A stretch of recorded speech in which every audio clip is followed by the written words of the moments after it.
Hi, I'm your friend Claude. And it's Cousin Adam.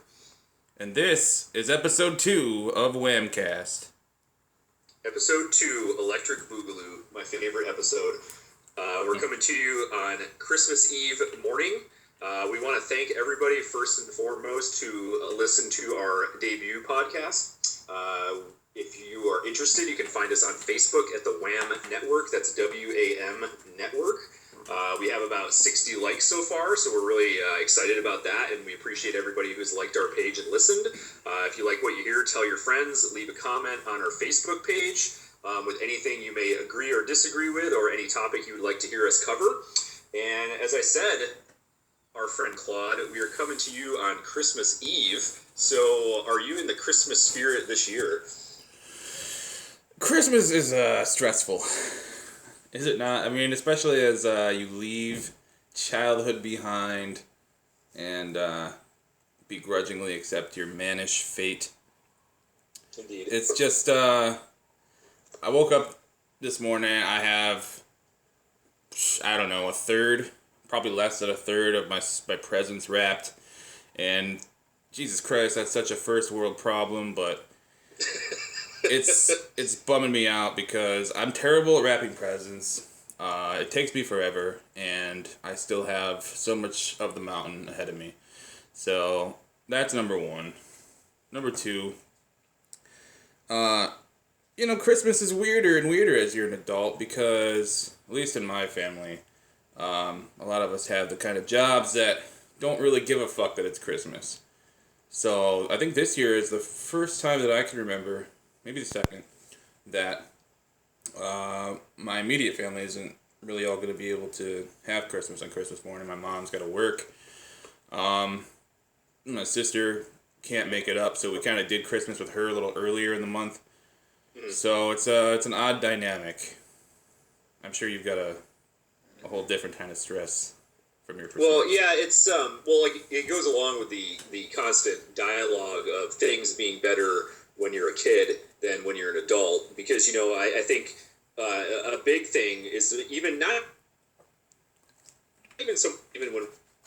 we're getting older, we never really realized just the rampant, we were teen commercialization of what really in its roots is a religious holiday. And I mean, even if you're not a Christian or religious, most people still celebrate Christmas because it is a holiday. Sure.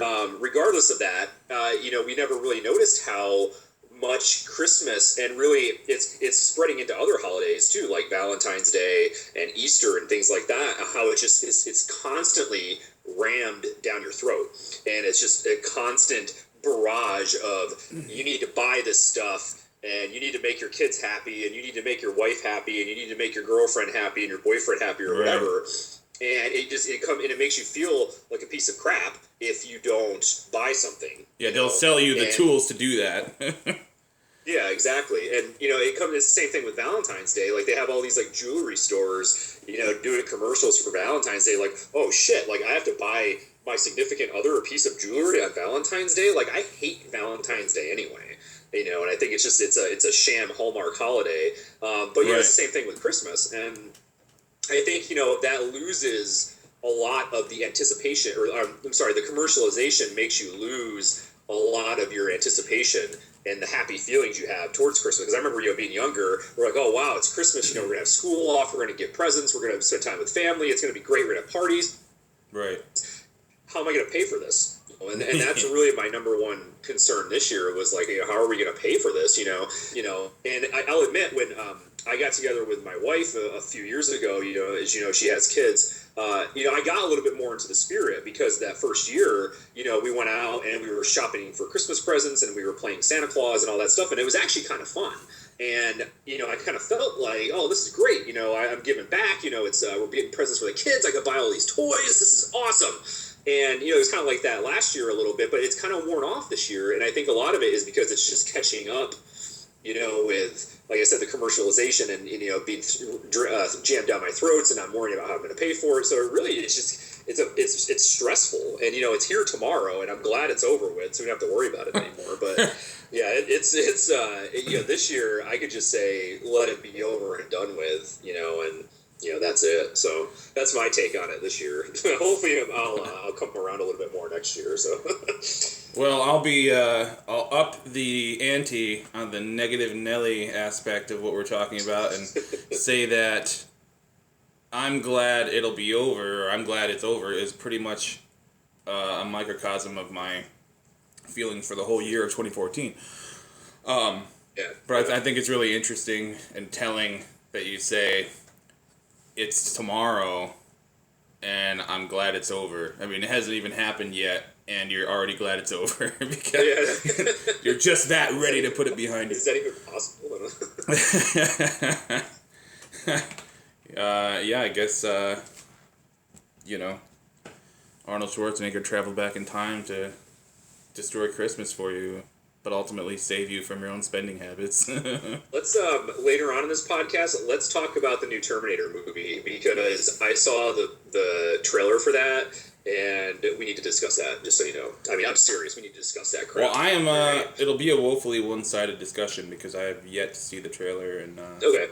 I'll fill you in with the significant parts of it. I've yet to see the last two movies, I think. But yeah, I mean, 2014 in general, for me anyway, has been a pretty rough year. I used to have this thing about even numbered years were good, and odd numbered years were the bad ones. Like that fucking matters, like. Yeah. The universal overlords care what a number it is. It's some weird little superstition or whatever that started, I think, around the year 2000, because for some reason that was a great year for me. It was my senior year of high school, and of course that was when high school finally became something fun or manageable or whatever. It all kind of clicked months before it ended forever, which is also another running theme in my life. But I don't know, that stupid even year thing kind of kept up for, I don't know, I want to say until about 2008, and then it started to just kind of do whatever it wanted to do. I don't know, I think I sort of forced it to do that. And the internet is crapping out on us, so we're going to take a short little pause here. Come right back. Technology is beautiful. The internet hates us and our entire show. So, I think what I was talking about was my ridiculous notion that even-numbered years are awesome and odd-numbered years suck ass. And, at some point around 2008, that all stopped being even remotely true. Let's blame Obama. The year of Obama. I blame his predecessor, but whatever. I blame the whole system because, I don't know, it's against us, man. It's against us. But 2014, I am not sad to see it go. How about you? I don't really have good years and bad years anymore. I don't think. It's kind of funny because when we start, you started tracking that your last year of high school. It's almost like as you come of age is when you. I mean, it's not like you ever really had a bad year before you come of age and you're on your own and you start doing things by yourself and you realize how tough the world is, which is kind of funny. High school for me was never really fun at all. I wasn't a complete outcast, but I definitely wasn't one of the cool kids or whatever. So I never really cared too much about my high school career, and I was actually glad that it was over with. But I think this has been one of my worst years, maybe financially. It's been really tough that way. So I'm kind of excited to start over because it's my company's restructuring and everything. I'm just kind of getting sick of working there. It might be time for a change. I'm not really happy or sad or whatever to see the year go by, but here we are on the cusp of a new year. So yeah, it's the year of hoverboards. It's the year of self-tying shoes and clothes that fit themselves to your body. If Back to the Future 2 is an accurate predictor of future events, 2015 is gonna rule. Yeah, that was funny. I did read something about that on the internet, and I didn't realize it was we were at that point already, and I was like, oh my gosh, this is 2015 when they went into the future and there was flying cars, and it's nothing like that. So that was funny, but it's a huge bummer. I don't know. I'm gonna come out of the closet as one of the people that believes, at least in some part, in the concept of planned obsolescence, and in terms of things like cars being permanently kind of suspended in time in terms of their technological advances, and keeping us beholden to the aftermarket parts industry. That's huge. When your timing belt goes, you gotta run down to Napa or whatever you got in your area. Tires need to be replaced, and on and on and on. Ball joints, whatever it is. I'm not a car guy, but it's interesting that car technology, by and large, really hasn't advanced in any significant way for decades, and I don't think we'll ever have flying cars, honestly. And maybe it's a good thing. I agree with that. I think a lot of our problem is obviously our dependence on foreign oil, and I think that as long as that is what runs our economy, like there will be no advances with cars or anything like that. And I mean, there's technology out there. We can make electric cars and not use it, but it's not oil so much that if you don't use oil, the whole world's going to collapse, and it's a sad state of affairs, And I think you're right. We're stuck in a time where we can't do anything but have a combustible engine that runs on gas. To use it, and we're wrapped up in this. I mean, we get in wars over oil. A lot of our stock market is driven by oil companies, and it's terrible. What kind of hole we dug ourselves into when it comes to our dependence on oil. And I think you're right. I think the flying, the automobile is definitely something that we've been stuck in. It's been basically the same concept for 100 years now. And that we're never going to break that until we find some other way to handle the situation. But that's my 2 cents on that.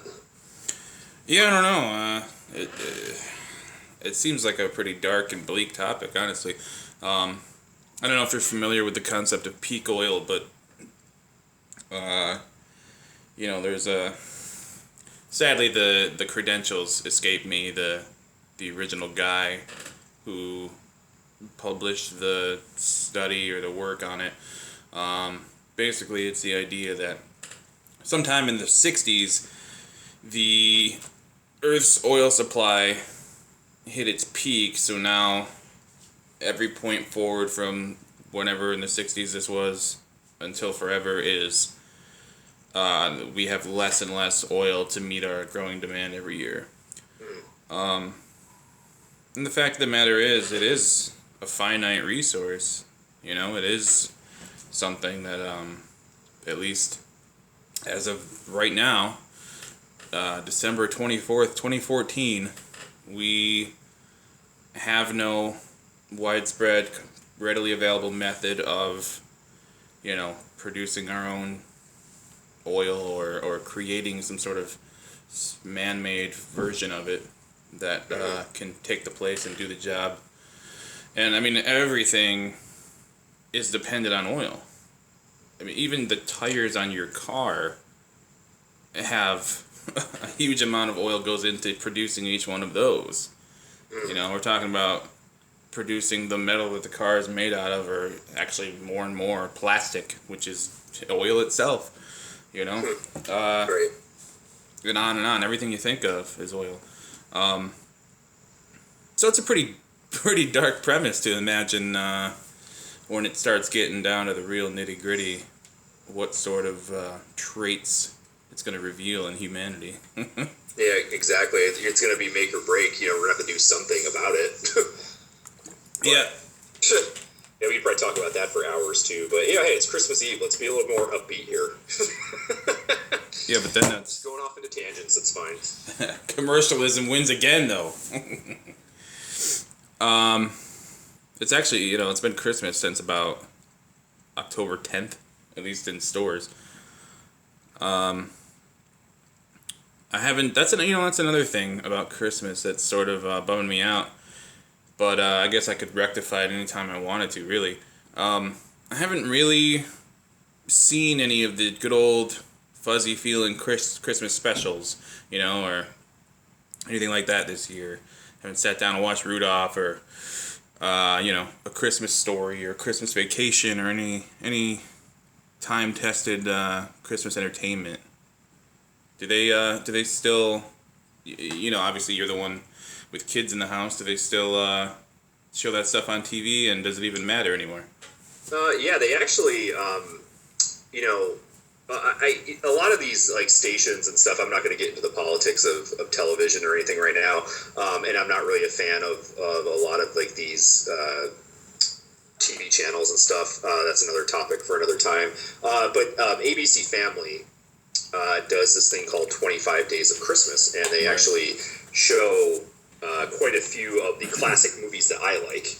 I know that network television has run Charlie Brown Christmas. They've run Santa Claus is Coming to Town, Frosty the Snowman, Rudolph the Red-Nosed Reindeer, and I'm talking like the old, versions that were produced years ago, not anything kind of like new or redone, because that would just be a travesty. But one of the scheduling faux pas they had this year was that one station ran Santa Claus is Coming to Town, at the same time ran Rudolph the Red-Nosed Reindeer, so basically you had to pick which one you wanted. It would have been funny if I researched that afterwards and to see which one had the higher ratings that night. I did not. I could probably go back and check, but yeah, they've been running a lot of stuff, and a lot of the movies that I liked and still do like, they've been running. I know AMC has been running Home Alone and Home Alone 2 basically nonstop. And also ABC Family has been running the Santa Claus movies. It's funny because I've never really been a fan of Tim Allen, and I was talking to my wife about this last night because we were watching Christmas with the Cranks, which is based on the John Grisham novel Skipping Christmas. And it's weird because Tim Allen always does like this role where he has to be like this macho, manly man, and he has to like make fun of anything that's not manly, and everything's just stupid unless it has to do with tools or something like that. Right. But regardless, the Santa Claus was always one of my go-to Christmas movies too, like the first one. But yeah, they've been running quite a bit of all those movies, and they actually have been running. I think I've seen Christmas Vacation on TV about 4 or 5 times already. So if anything, they're running everything too much. They don't have like a designated night, like, oh, tonight's the only night you can watch Christmas Vacation. Let's do it. They've been running it pretty much constantly, but yeah, they've definitely held up their end on that respect. So yeah, silly me. I haven't had cable for almost 5 years, and thus no current TV in any form. So I'm still operating from the mindset of I guess it's the ancient mindset now of tonight's the night that they're showing Rudolph. Kids gather around. It doesn't matter anymore. Obviously, you can see whatever you want any time of year, any day of the week. And it's I think it's a great thing that they haven't tried to replace those classic, mandatory almost holiday specials with some sort of updated CGI version, because if you listen to the first podcast, you got a taste of at least my disdain for that practice. Yep.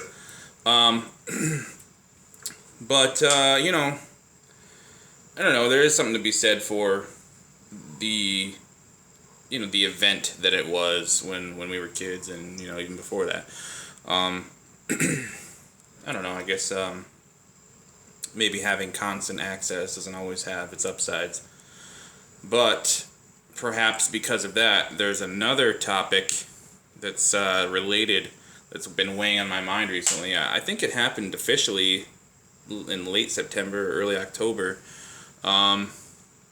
But I saw an article that says essentially Saturday morning cartoons are dead as of 2014.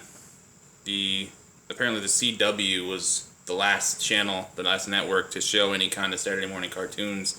They had some cartoon block called Vortex or something like that, and they canceled it, and it's now extinct. What's what do you make of that? I mean, that was, I don't know about you, but that was my reason for living from like 1984 to like 5 minutes ago. Yeah, till about 2 months ago, and now I'm dead inside.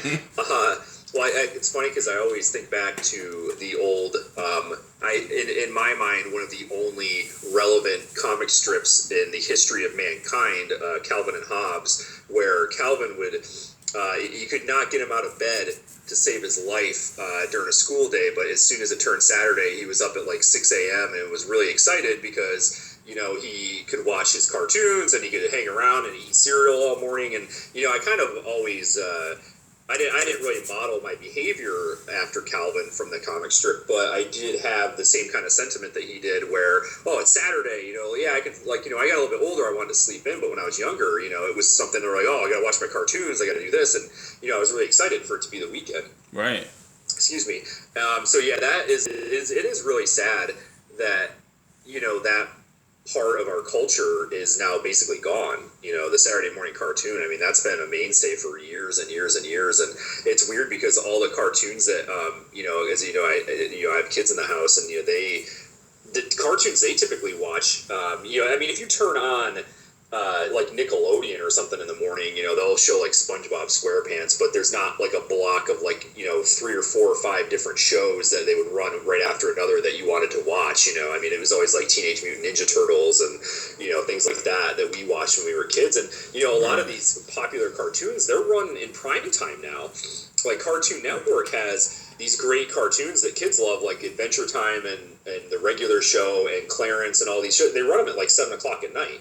So I think they've just lost the need to have to run these, commercials in like a block on the weekend where kids are going to watch them, because I guess like they get enough ratings that, kids watch them throughout the day, like, when they're done with their homework or something like that, or like after dinner. And it's really sad that, how things evolve and change like that. But I guess that's really the reality that we're in. And obviously, I've outgrown the Saturday morning cartoon, so it's not like a super shock to me, but still, it's, just another piece of your past and your childhood that you hold on to that's a good memory that's now, it's gone, and that people ahead of you are not going to be able to relive anymore. So what do you think about it?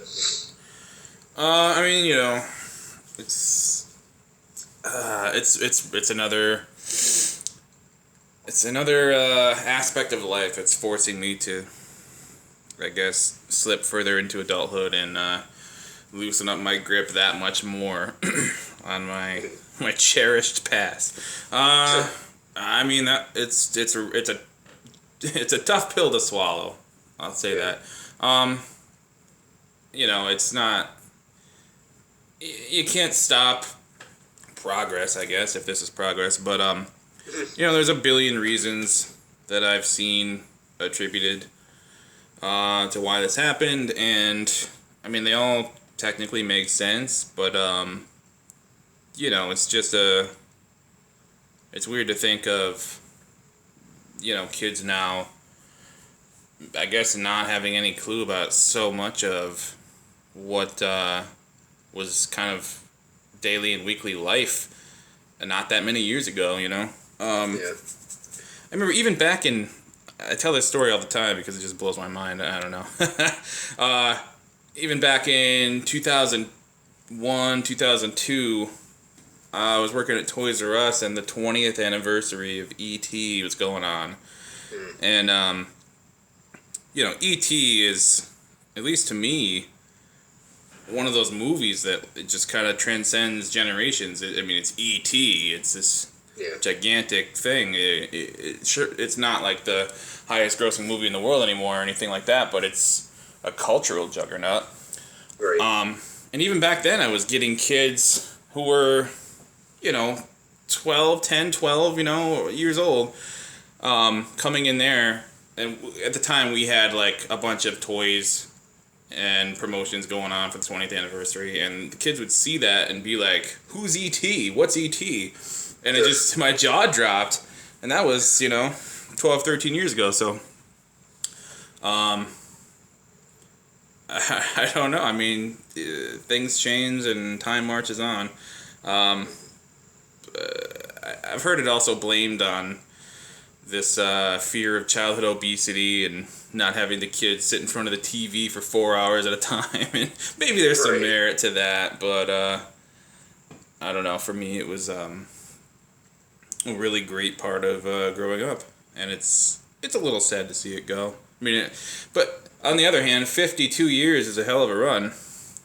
Yeah. So it's funny that you bring up Calvin and Hobbes, though. I mean, the article I'd read actually used it started out with a Calvin Hobbes strip to sort of tie it all together. I guess it was pretty funny. It was essentially what you said. Calvin, in some almost a caffeinated way, bursts out of bed and runs downstairs screaming about how it's Saturday and he's gonna get his cereal going and everything. And the end of the panel, or the last panel, is his dad like barely able to sit up, talking about how he can't believe he's up already. It's hardly light out at all, and he's put his pants on, and he says something to the effect of, "I'm going to the office so I can get some sleep." Yeah, I actually remember that strip. Yeah. That's funny. But I thought that was pretty perfect.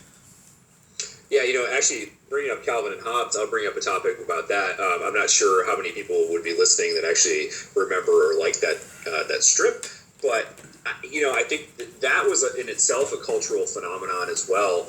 And I think the weird thing about it is that the intellectual property of Calvin and Hobbes was never licensed beyond the comic strip. Like, there was never any. There was no Saturday morning special. There was no, or cartoon. I mean, there were no products that were licensed. Like, you couldn't get like a Calvin and Hobbes lunchbox. You couldn't get a stuffed Hobbes tiger or anything like that. And it's funny because and basically the I want to say genius behind that strip, Bill Watterson, is basically taking himself out of the public view. Like, I don't think anybody even really knows where this guy lives anymore, unless you're a friend or a relative. Like, what are your thoughts about that? I mean, do you agree with his decision not to do that, or would you have liked to seen more stuff about that? What do you think? Well, first off, I think it's deliciously ironic on behalf of whoever wrote that article to use that as to kick off an article about Saturday morning TV, considering that there wasn't any kind of Calvin and Hobbes cartoon involved. Right. I think anytime somebody can stand their ground and stick to their guns and whatever other cliched saying you can imagine, anytime somebody can do that in the face of potentially millions of dollars and, corporations and lawyers and all this pressure in your face to sort of sell out and just let us take care of the details. You just collect the money. A lot of people are seduced by that with their intellectual properties, and the fact that he wasn't, I think, is respectable. And I honestly, I don't think it hurt his business in any way. I think putting out the collections and having it in circulation every Sunday, and probably more frequently, was certainly enough to keep it out there. It's not like I can't think of anybody who at least has never heard of Calvin and Hobbes. I think it's pretty popular. Part of me wonders too, though, if there wasn't really a gigantic market necessarily for that type of merchandising. Even though it's about the adventures of a little kid, I don't know that. I still think it was more of an adult-oriented strip. Maybe I'm wrong. It's pretty sophisticated writing. Yeah. I don't know. Maybe the average kid wouldn't have latched on. Maybe if they did have a cartoon, it would have been different. I mean, I'm sure they would have altered the style and everything to sort of make it more digestible to the average child. But no, anytime somebody can stick to their guns like that, I have to give them respect because it's few and far between, honestly. Yeah, I totally agree with that. I think along the lines of what you were saying with kids might not have latched onto it. I mean, I remember I liked it when I was younger, and the person that got me into it actually was our Uncle Matt. He was a huge fan of Calvin and Hobbes, and he actually let me borrow some of the books at one point until I started getting my own. But I actually started reading it in the paper near the end of its run because I, never really read the newspaper. Obviously, when you're a kid, that's like one of the last things you're going to read. Yeah. But I think you're right. The writing was sophisticated. Calvin had a very advanced vocabulary for someone his age. He's supposed to be, I think, like a 7 or 8 year old boy in the strip. But I think a lot of the imagery and the dialogue did ring true to children as well as adults. Some of the things in the strip, he got ideas from in real life. I remember there was a really sad story about a bird or it was some kind of raccoon or something that Calvin found. Maybe it was a squirrel. I don't remember. I guess I don't remember as well as I thought I did. Where he found a dead animal and he wanted to, nurse it back to health, and then it ended up dying. There were lessons to be learned in that strip, and I think it had that universal appeal to it. I mean, I kind of compare it. I mean, actually, there is no comparison, but something that's like that now are like the Disney Pixar movies. Because, Disney and all these companies realize that these adults have to drag their kids to see these movies, so they put adult humor into it that kids don't understand, and there's kids humor in it that adults are like, haha, of course the kids are going to laugh at that, because it's a fart noise or something, Yeah. And I feel like that's the same way with the Calvin and Hobbes strip, was that it appealed to everybody. And I think what you were going back on what you were saying about how there's that temptation for people to say, yeah, let us, we'll license this for you. We'll, do all the toys and things, and we'll just give you the money. I think that's one of the reasons why he didn't license it, because he didn't want other people to make the decisions about his strip and something that he created. And, he's been a purveyor of, and I say him, I mean Bill Watterson, the creator. He's been someone that has always said that, just because this is a commercialized art form that is run in hundreds or thousands of papers across the country, it's still an art form. Like, there is still skill and creativity behind doing a comic strip, and he always modeled his strip after like the old comic strips from like the 50s and 60s, where you open up a Sunday paper and a whole page was dedicated just to one particular comic strip. And now you open up the Sunday paper, you got 3 panels of color of some like rudimentary thrown together cartoon, and it's really like the detail and the work behind it has plummeted to what it used to be. And I think he was really the last person to put forth the effort to put out a decent strip for, the whole run of the series. And, I do definitely agree with the fact, I mean, as an adult, I agree more with him, sticking it to the man and saying, no, I don't want, this to be licensed and everywhere. I mean, as a kid, I would have loved to have seen a cartoon, and I would have loved to have a Hobbs tiger as a stuffed animal, but you could never get that. And I think it was funny because I actually remember talking to Uncle Matt once about it. And I told him, I said, wouldn't you, I was like, is this little Adam? I'm like, hey, wouldn't it be cool if there was a Calvin and Hobbes cartoon? And, he was the first to say, no, I think that would cheapen it, kind of thing. I didn't really know what he was talking about. But he got me to agree with him because we talked about it. And I remember said, well, when I'm reading this strip, Calvin and Hobbes have their own voice in my head that my head is made up. And I think if I hear someone else doing the voice of them, it's going to take away the magic I feel when I read this thing. And that's, and I mean, that was like 8 or 9 year old me. And, that was Uncle Matt steering me on the right path, So, yeah, I agree with that. That's definitely, I think he did. I think I'm glad he stuck to his guns and, kept it, the high quality. And it's really the last of, something really great. So, good talk. I think that's the danger, or the situation that every author or creator of some sort of non-televised, non-visual, well, I guess it's a visual, but anybody who creates something that's like a book or something that's not filmed entertainment or merchandise entertainment, that's the dilemma they all face at some point. Should I like famously the author of the Mary Poppins books absolutely had no interest in letting Disney make the movie Mary Poppins. She wanted, no amount of animation involved whatsoever. Mary Poppins was a much more stern, kind of stiff upper lip British character in her books, and clearly the Disney film went a different way with that. They did. And they actually even ended up making a movie about the struggle to turn Mary Poppins into a movie. Right, that was the Saving Mr. Banks, right? Yeah, I haven't seen that yet, but I really do want to see it. I did see it. I thought it was a good movie. And then I read more into it, and apparently the movie takes some liberties with the actual story of that. So, let's suffice it to say, the lady P.L. Travers was her name. She saw the movie and she was very upset, and she vowed to never let any more of her creations, become films or get licensed in any way for those types of projects. Yeah, that's like the juggernaut of Disney right there. It's like, okay, well, we're going to make your book into a movie, and we're going to completely screw it up, and you're going to hate us for it. And then 30 or 40 years later, we're going to make a movie about your struggle to make this book into a movie and let us do it, and then we're going to screw that up, too. Is there, like, a track record here that I'm, come on, man.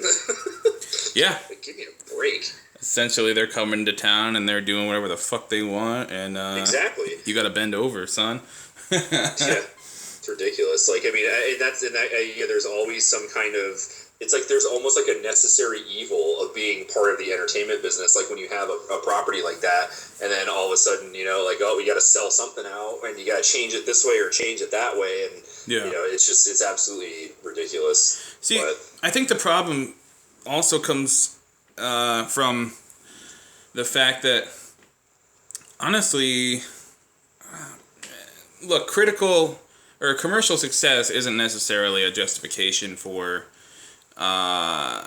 drastically changing somebody's work. But I think that there's a real dilemma that happens when you have something that obviously was popular enough to sell very well and bring the creator success and ultimately bring the attention of a company like Disney or what have you to look at you and say, we want to give you money to make this into another form of entertainment. And when that form of entertainment that they make,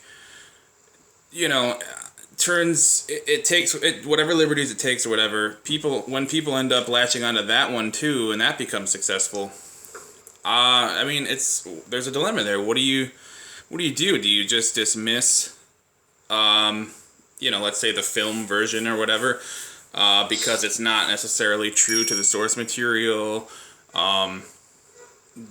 Like lots of people obviously latch on to that version and grow up with that as their only kind of knowledge of the work. I think it's a real dilemma. Like for instance, I grew up with the Disney version of Winnie the Pooh and absolutely loved that as a kid. And there's a similar story behind that. A lot of people who just started with the book thought it was silly, thought it was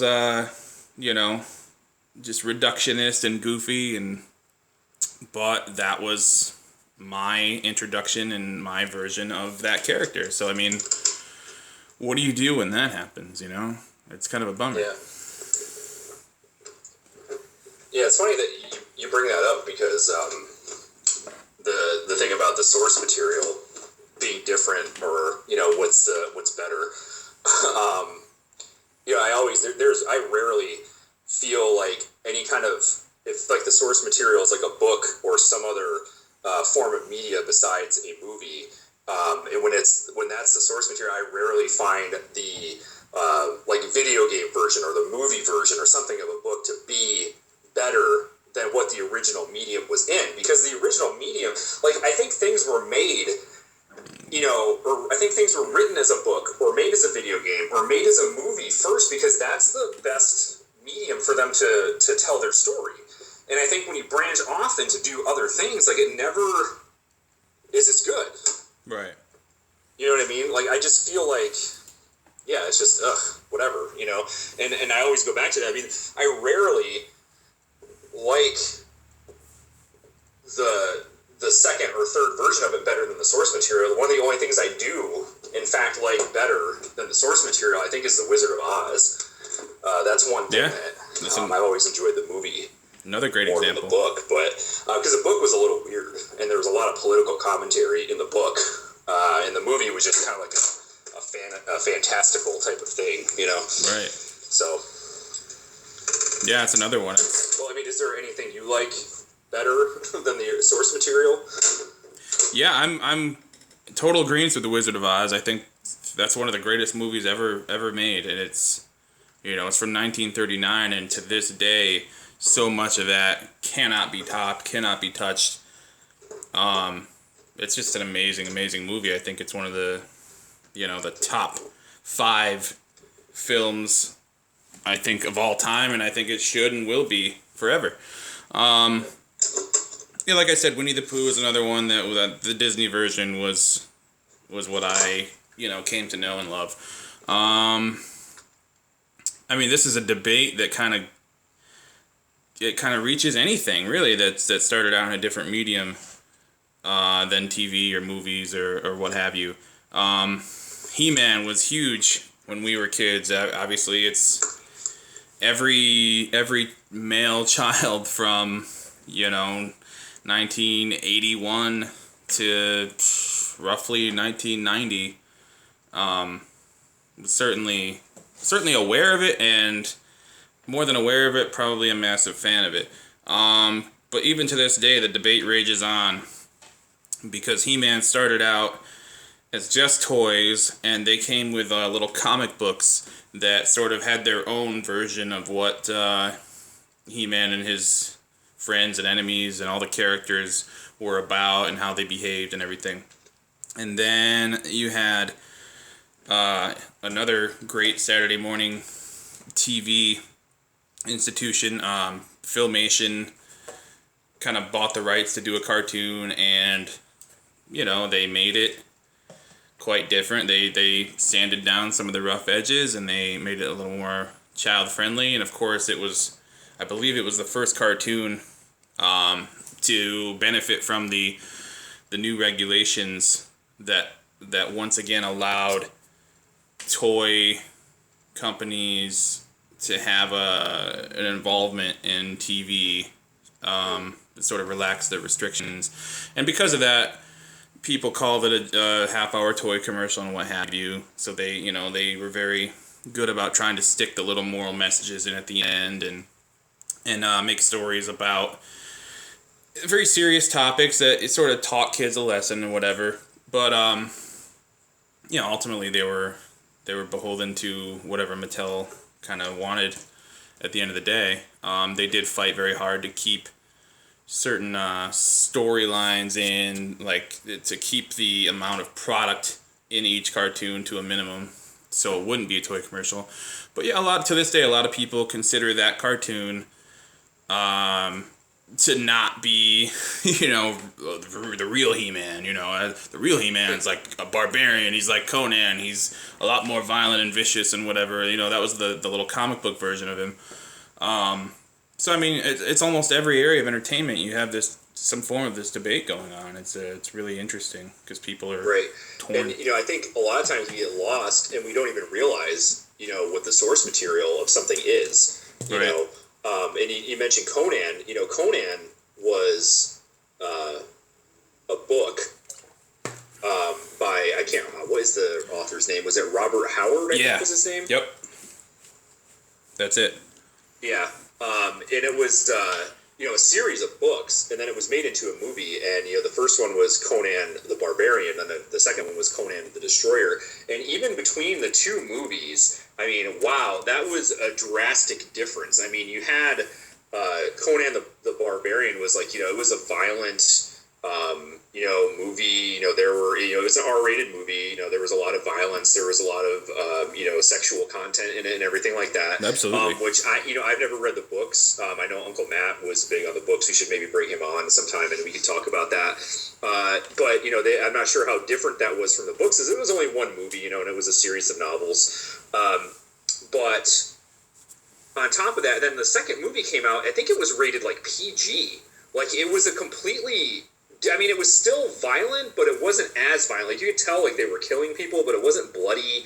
It wasn't gory. It's not that I wanted to see that, but, you're talking about the spirit of the character. Like you were saying, he's more of a Conan type. He's a barbarian. He's a powerful, he kills his enemies, and, he becomes the king of his own land and stuff like that because, right. He's destined to do that. That's the story. And they just made it, like, this weird, like...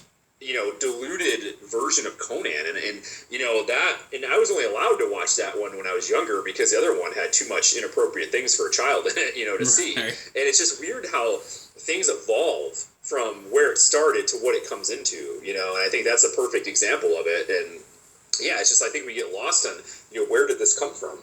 Let's read the book, let's, the funny thing is, like, we talk about Star Wars a lot.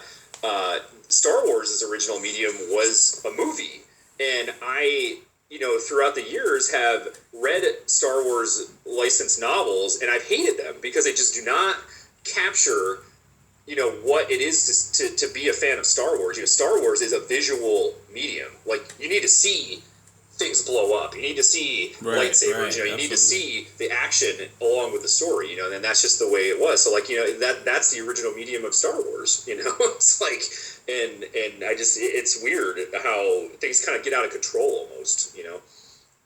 Yeah, well, being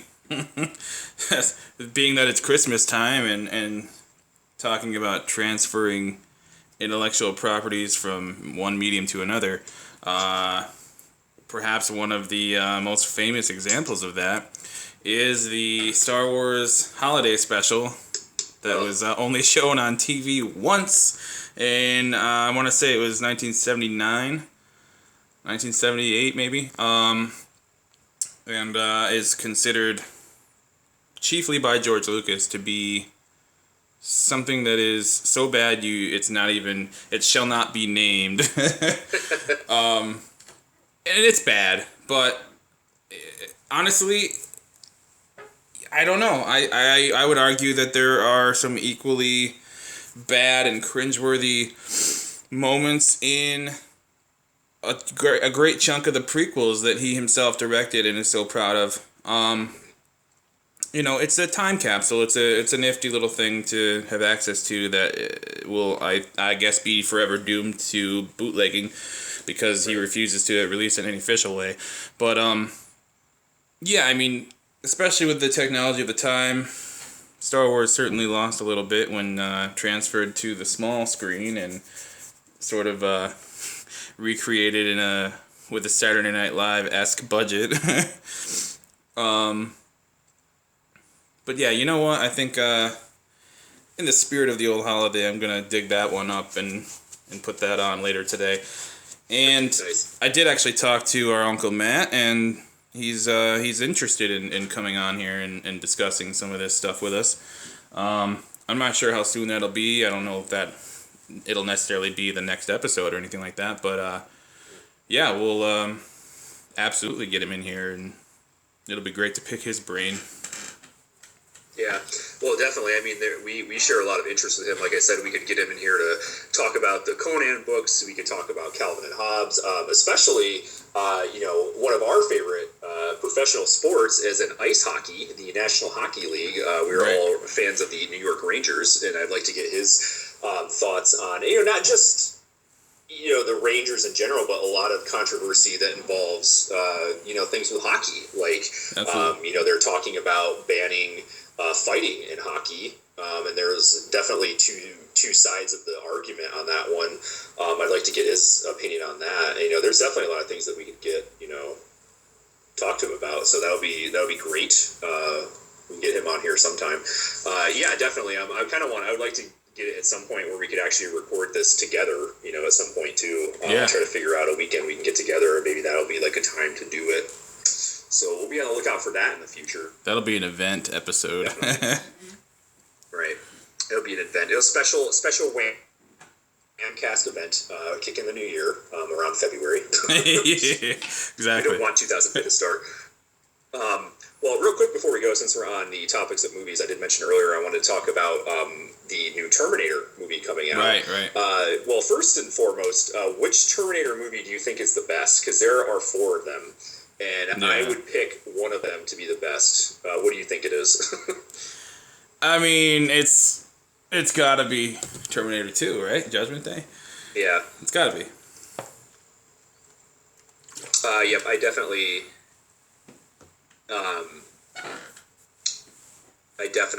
think Terminator 2. I mean, I think the first Terminator was a good movie, and I think it was limited by the time in which it was made. I mean, it was 1984, I believe, when that first one came out. It still kind of holds up, though. I mean, the special effects are a little shaky in that, but I think the story is pretty decent, and it's definitely withstood the test of time. But yeah, I definitely think Terminator 2 is the best. And then after that, they kind of got away from it a little bit. I think that Terminator 2, it seemed like there was an end. It seemed like the story was over. Right. Nothing could possibly happen. And then Terminator 3 came out, and then in an effort just to cash in on something that has already done well, they it's like they have to make up something like, oh, you know what? The Terminator in the Terminator 2 wasn't really after John Connor. He was after some girl that was in his class whose dad actually is in the military, who heads the Skynet program. I'm like, really? That's what you came up with for doing the third movie? Like, come on.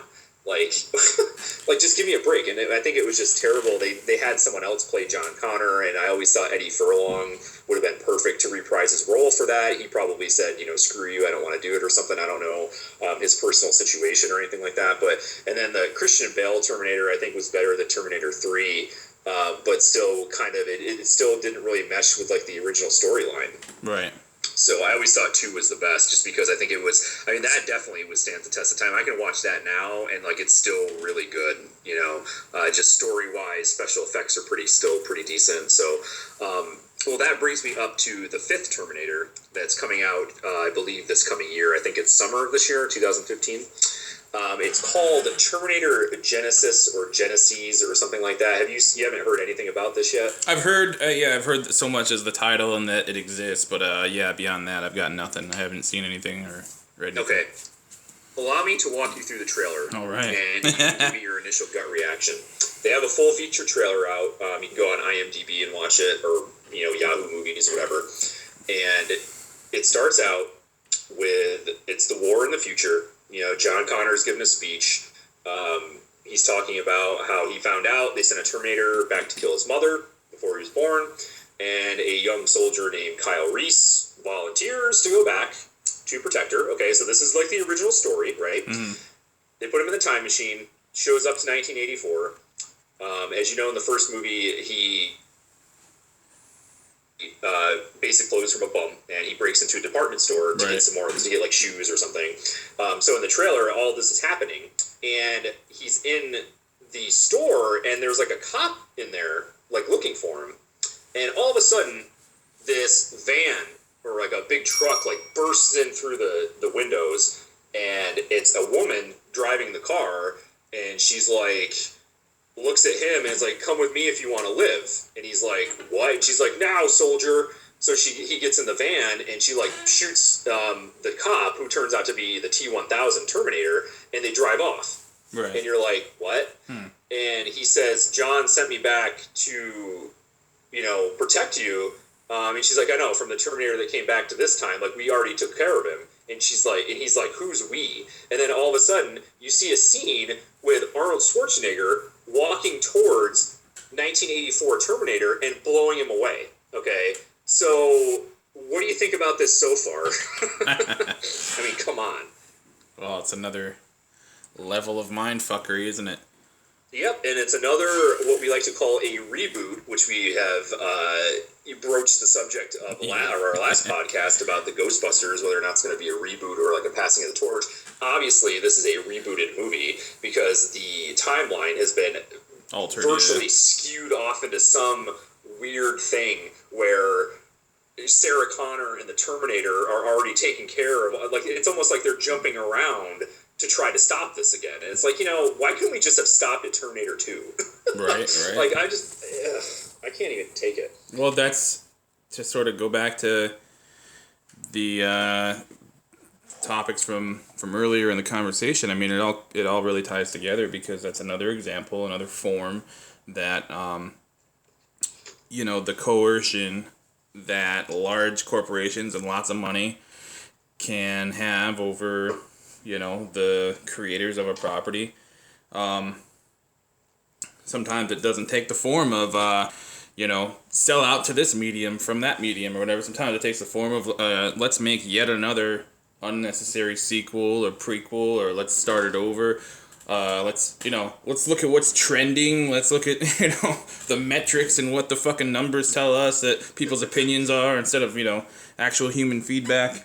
The numbers tell us that reboots aren't popular, so let's reboot it without calling it a reboot. And it's just it's a goddamn endless rabbit hole.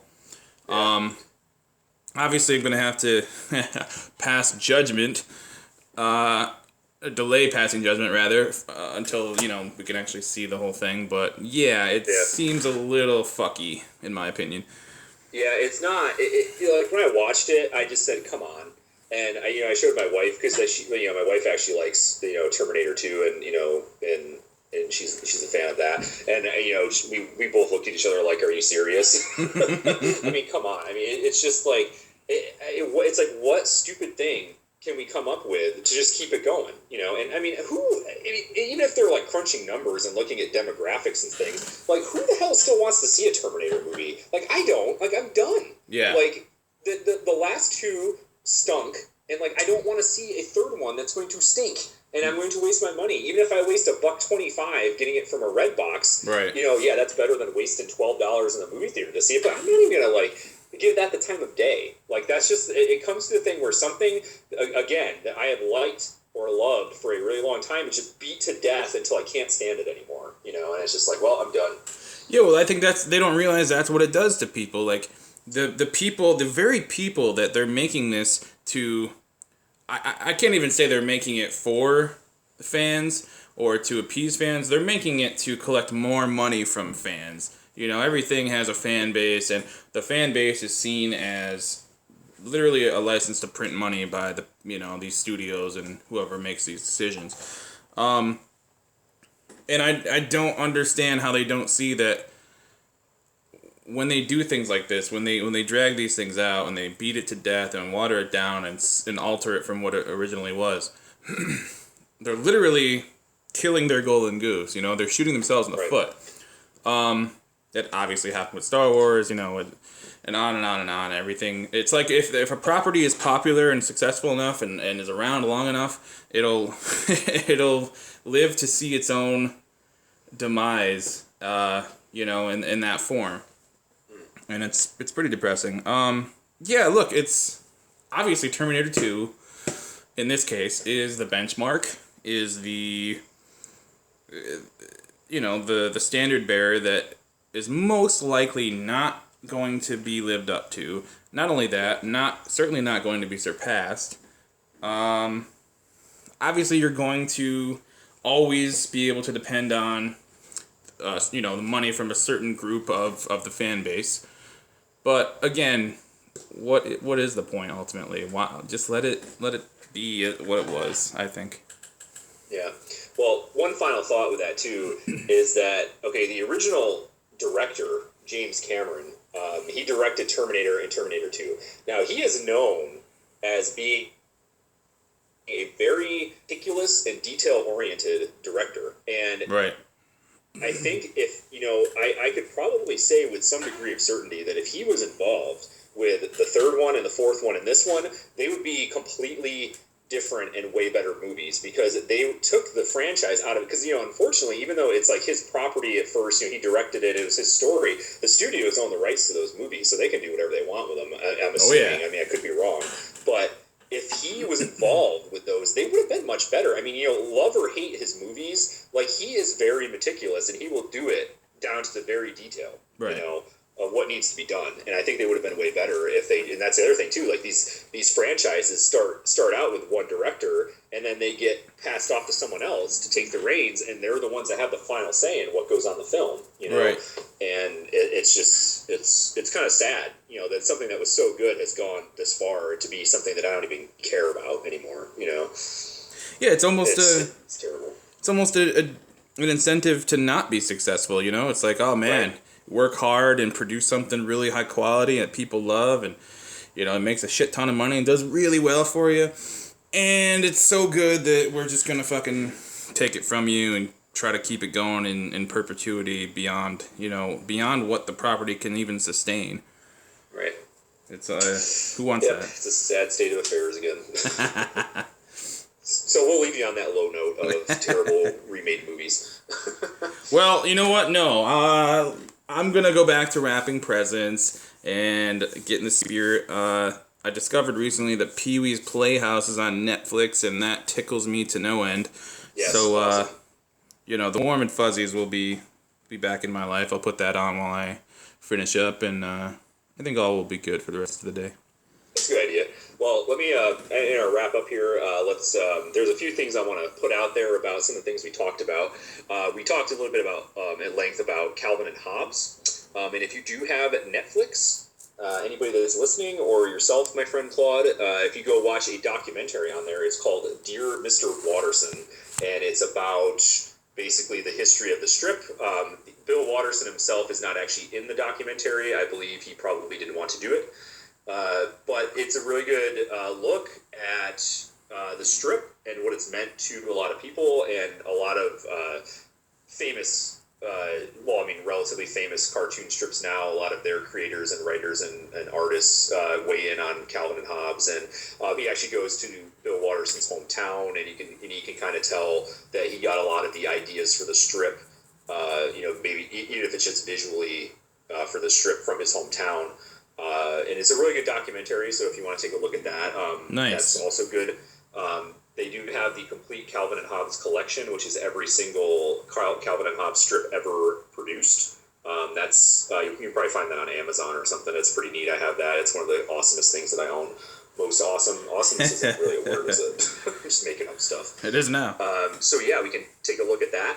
And yeah, I'm sure there's a plethora of Christmas movies on. I will also get back to wrapping some presents, and we're having the in-laws over for dinner, and Christmas Eve festivities today. So yeah, we'll get back in the spirit of things and whatnot. So, anything you want to leave us on? Maybe any upcoming topics we're going to talk about? Anything like that?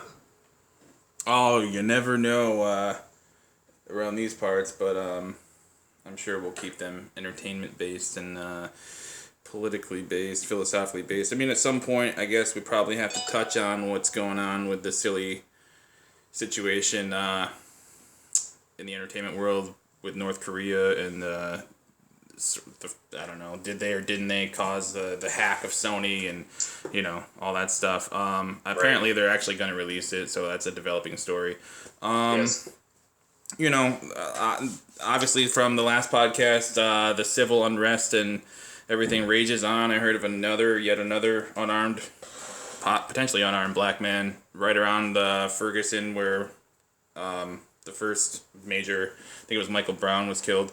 Another one has happened in that area, so that's, we're not getting any better in that, it seems like. But, these things are developing, and we're always going to be able to wrap our twisted minds around it and spit out our unique take. So there's always something to look forward to.